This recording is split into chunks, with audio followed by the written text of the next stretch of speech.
Me dice un tal Triptón. Hola Mauricio, ¿qué opinas del cambio de postura sobre lo nuclear de nuestra amiguita Greta? No es mi amiguita. Greta se refiere, por supuesto, a Greta Thunberg. Y cuando yo vi que la habían entrevistado y que estaba diciendo que, bueno, pues, si es para no quemar carbón, está bien lo nuclear, que es lo que yo vengo diciendo desde hace varios años, y lo dicen personas, por supuesto, de mucha más entidad que yo en este terreno, como es mi amigo operador nuclear, Alfredo García.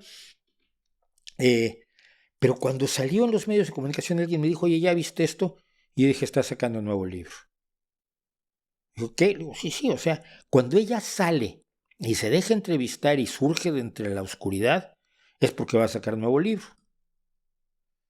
El 14 de febrero de 2023, Día de los Enamorados, Greta Thunberg lanzará su libro, El libro del clima, los hechos y las soluciones. Casi nada. Fíjate, yo a los 18 años yo también igual a los 18 años creía que tenía la solución de todos los problemas del mundo, pero nadie era tan tonto como para venir a mí a mis 18 años y preguntarme cuáles son las soluciones, o que le escribiera un libro sobre las soluciones del mundo. Estaba yo escribiendo mi novela juvenil, creo por aquel entonces, o mis primeros cuentos.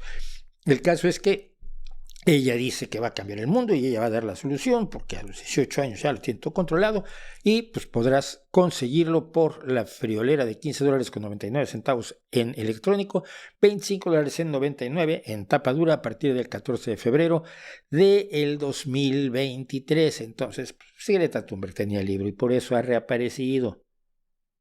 Si aquí las coincidencias existen, pero no siempre existen.